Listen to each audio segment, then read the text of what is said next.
Welcome to the Psych Central Show, where each episode presents an in-depth look at issues from the fields of psychology and mental health. With your host, Gabe Howard, and featuring Vincent M. Wales.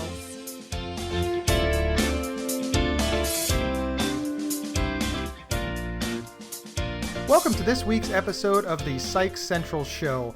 My name is Gabe Howard, and with me as always is Vincent M. Wales. Vin, say hi. Hello.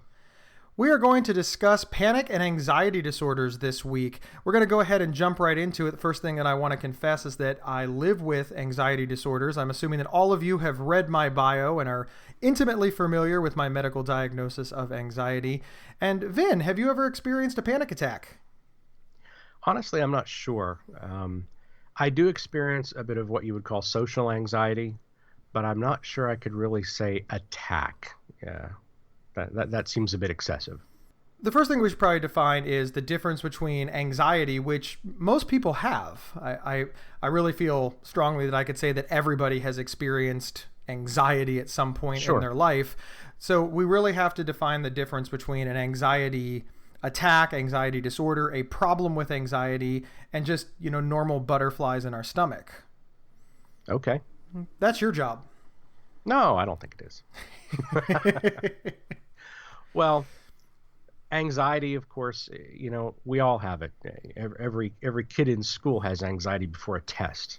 You get anxiety when you're going out on a date with somebody you've never been out with before. There's that nervousness aspect. But that's nowhere near what people like you experience, Gabe, because what you've got is, a clinical diagnosis that you have absolutely no control over, and it's far more broad than the circumstances that everybody else experiences with anxiety. One of the positively aggravating parts of anxiety and panic disorder is its ability to come in for no reason. One of the examples that you used are you're nervous going out on a date, like a first date that causes, you to be nervous. And that's good. There's nothing wrong with that. You should be nervous. You're in an unusual situation with an unusual person. We're gonna go ahead and leave that in. Okay. But it's different when you're doing something that you've done 100 times.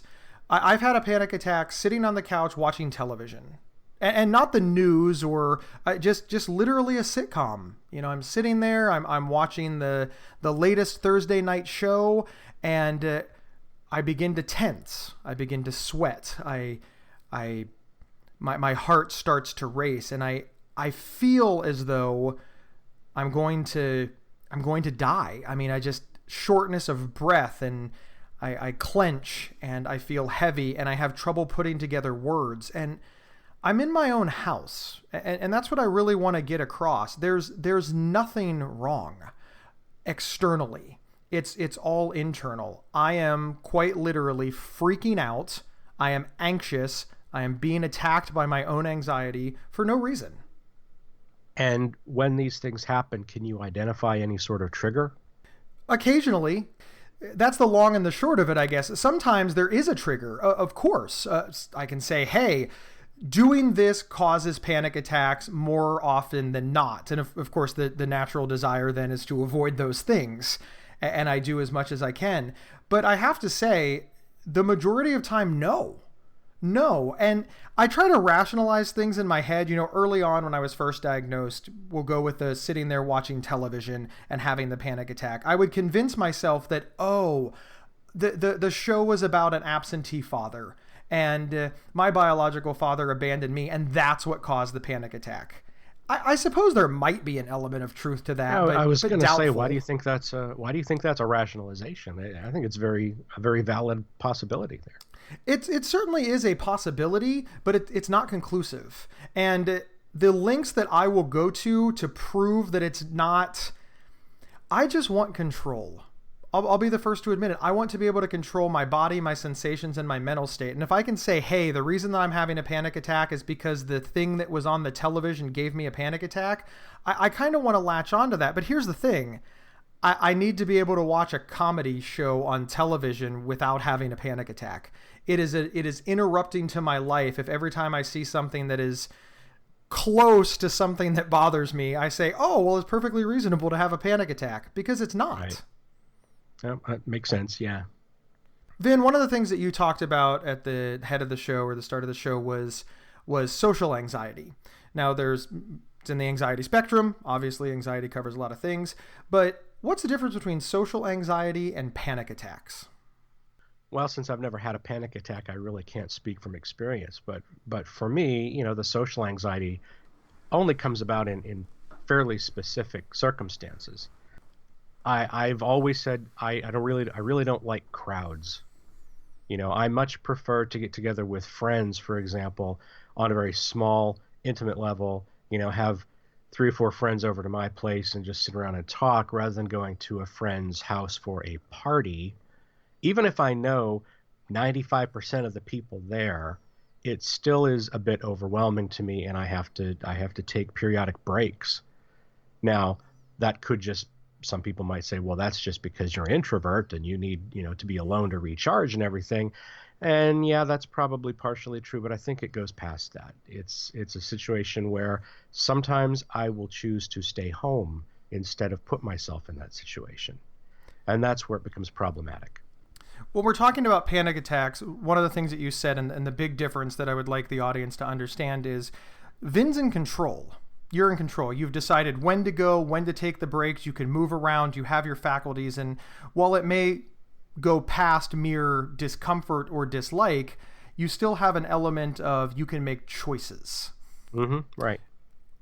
In the midst of an anxiety attack, a panic attack, the choices become very, very difficult. It's a bit like saying that the person in the wheelchair can make the choice to walk. They can't. It's not an option for them. They have to find other ways around. During a panic attack, you would freeze. To use Vin's example of being in a crowd of people, if Vin were having a panic attack, he would be frozen in the room, trying to get out, unable to articulate that he needs to get out, and not knowing what to do.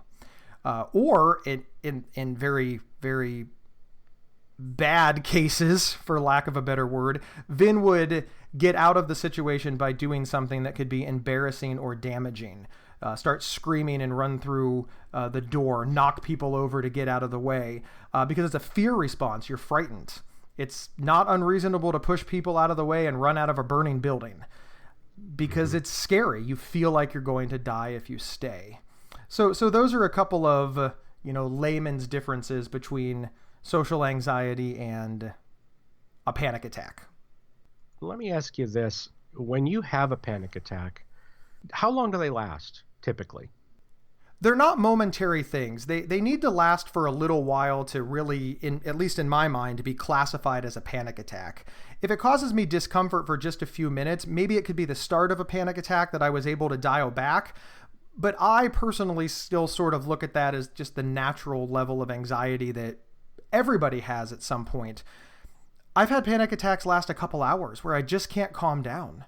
I'm literally hiding in a corner, rocking back and forth, sweat pouring off of my body, and people around me that understand what's going on just wiping the sweat off of me with a towel, telling me it'll be okay, and starting to decide if maybe I'm having a heart attack and nobody noticed. And then I've had them, 10, 15 minutes, and I'm able to sort of recharge and jump back in.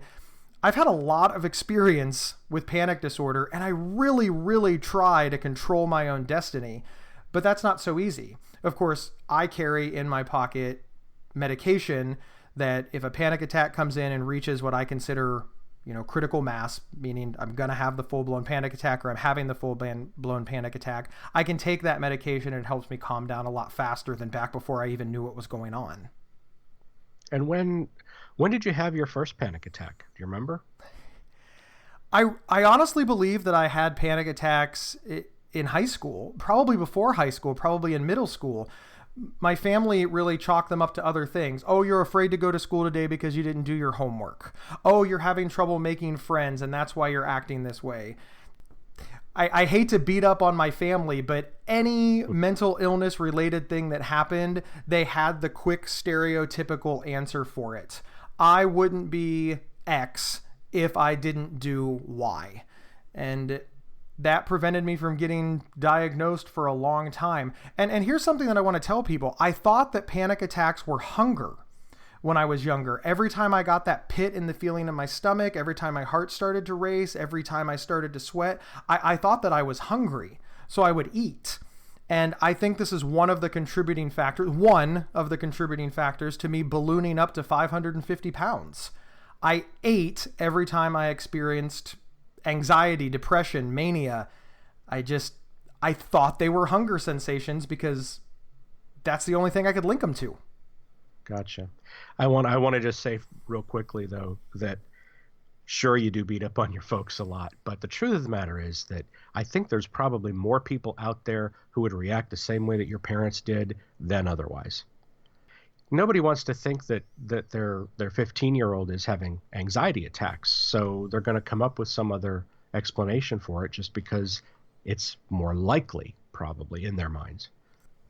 I often say that family members are in an impossible situation. And this is true whether it's anxiety disorder, depression, bipolar disorder, or even physical illnesses. They're sort of along for the journey with you. Specifically for panic attacks, let's say that me and all of my friends, family, etc., we all buy expensive tickets. We got Hamilton tickets. That's the hot show in town. We paid a couple $1,000s for those tickets.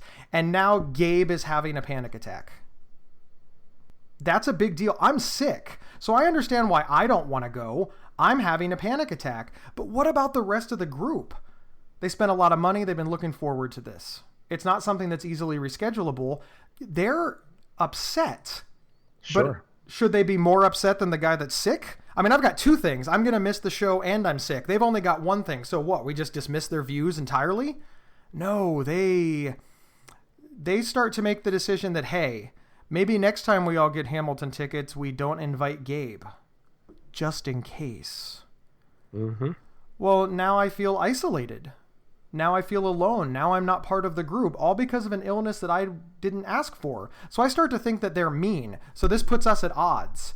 This is a very common thing when it comes to anxiety and panic attacks, because people with anxiety and panic attacks are the worst last-minute cancelers of all time. Right. And it's hard not to blame your friends for starting to exclude you. But I don't want to be excluded. Right. So let's get back to the actual attacks themselves. Aside from the medication, what other things are there that can help you calm down more quickly, if anything?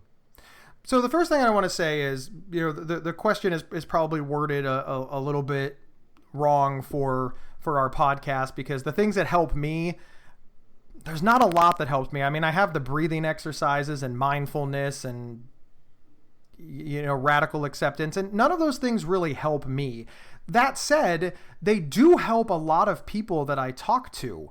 If a breathing exercise will work for you, you should do it. Doesn't work for me, but it works for a lot of people. What tends to help me is, well, I suppose radical acceptance does help me. I just try to steer into the curve.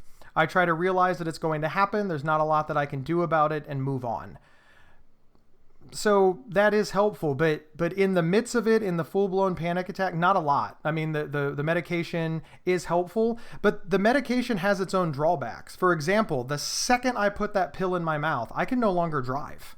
So if I have a panic attack and I'm alone, well, I've got to decide, do I want to stay here and not drive for the next hour, which makes me now unable to leave? And you can drive while during a panic attack? No, I can't drive during a panic attack either. But let's say that it's a 15-minute panic attack. I'm out in 15 minutes. I made the decision a long time ago that the minute I take that pill, I'm not operating a car for an hour. I don't care if I feel fine 10 minutes later. I now have a drug in my system that I cannot fully control or respond to. It would be no different in my mind than driving while high on drugs or drunk. I'm not going to play the, oh, I'm fine, I can handle it game. So, but you're right. I can't drive during a panic attack either. I've had panic attacks while driving and had to pull over to the side of the road. But I don't want to just pop that drug in my mouth because, hey, an hour later, I'd still be sitting there. Right. You've told me how your parents reacted to them when you were younger. How do other people react, in your adult life? I have some of the greatest stories of people just being so incredibly kind to me. I had a roommate a long time ago, and I say that he was the best roommate in the world, and this is how I knew that I shouldn't have a roommate, because I just hated living with him. We worked separate shifts. I almost never saw him. He was constantly at his girlfriend's. He cleaned the entire house, and and he stayed in his room when he was home, and every time he walked in, I thought, why are you in my space? But one time I just had the mother of all panic attacks, and he could tell, and I was sitting just in a pair of boxer shorts, so try to get that image out of your head, and I was drenched in sweat. The couch was drenched in sweat, and this man that I was living with actually got a towel and just started wiping it off my body, and he brought me pretzels, because pretzels help me for some reason, the salty snacks, and picture two grown men, one of them in his boxer shorts, being wiped off by another man that's just like, dude, it'll be fine.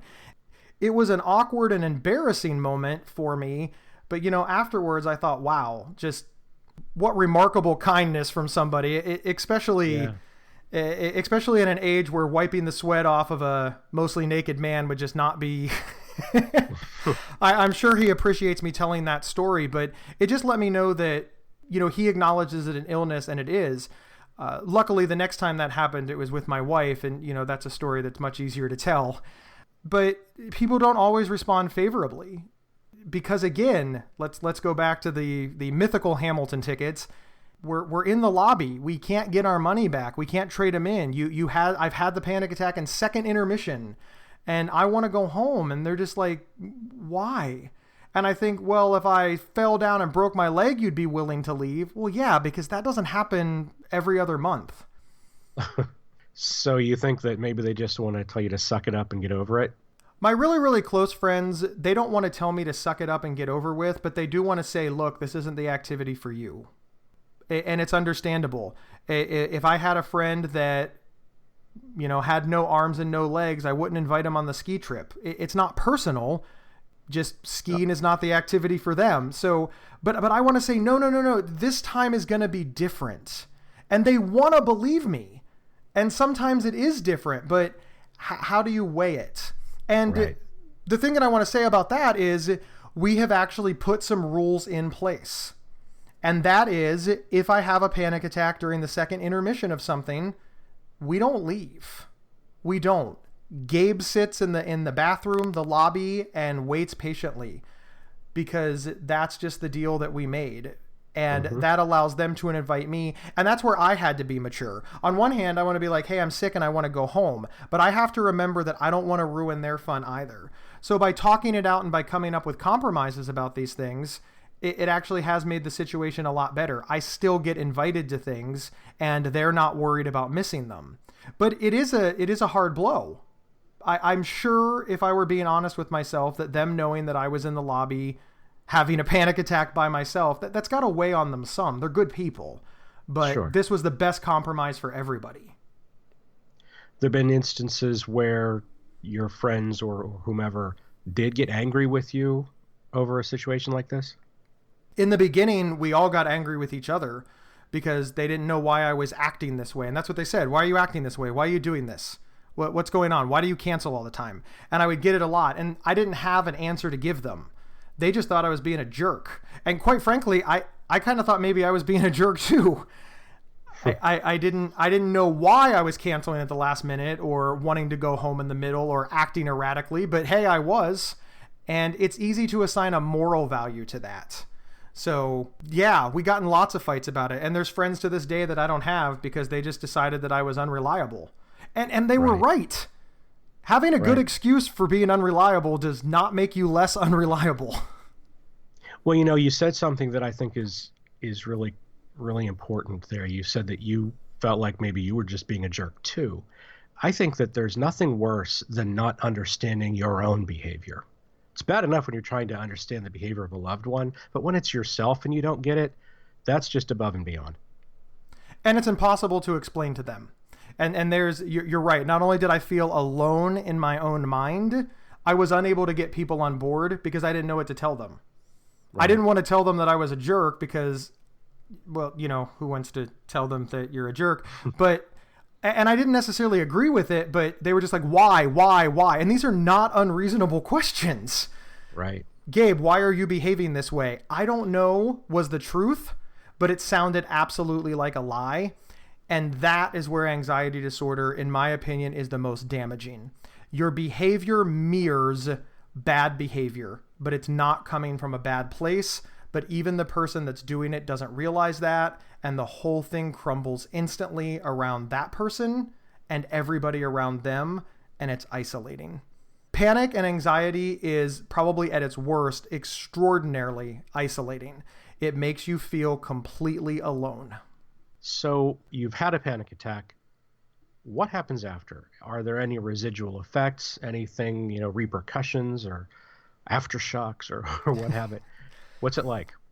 Aside from having to take soaking wet jeans off of my body, which is not the easiest thing to do, denim just does not like to be wet. Once it's over, it's over. There's explanation. Why did this happen? There's a fear response. What can I do to make it not happen again? I'm almost a little bit disturbed at how good I am at getting over them. I'll have these really, really bad panic attacks that are scary to the people around me, and now I'm fine. So I'm like, hey, let's go get something to eat, and they're still kind of shaken up. Right. They're watching this and they're just like, oh my God, the horror. And I'm like, what? It's done now. And they're just like, oh, just like that, we're turning it off, just like that. And the answer is yeah, a little bit. That's pretty much exactly what we're doing. And so it goes. Vin, we have come to the end of our show because, well, that's what happens at the end. And then it's just over. Yeah, it's just over. Just like that. We're like that. We're going to roll the credits and Vin and I are going to go on and do whatever we want. And the rest of you will be like, hey, what happened? And that's the exciting part of the Psych Central Show. Thank you, everybody, for tuning in. Don't forget to subscribe on iTunes, leave us a rating, write us a review, forward this to your friends, post us on Facebook, share us on Twitter. As always, we are always around and we love your comments. Thank you, everybody, for tuning in, and we will see you next week. PsychCentral.com is the internet's oldest and largest independent mental health website. Psych Central is overseen by Dr. John Grohall, a mental health expert and one of the pioneering leaders in online mental health. Our host, Gabe Howard, is a professional speaker, award-winning writer, and mental health advocate. You can find more information on Gabe and his work at GabeHoward.com. Vincent M. Wales is an award-winning speculative fiction novelist and suicide prevention crisis counselor. You can find more information on Vincent at vincentmwales.com. If you have feedback about the show, please email talkback@psychcentral.com.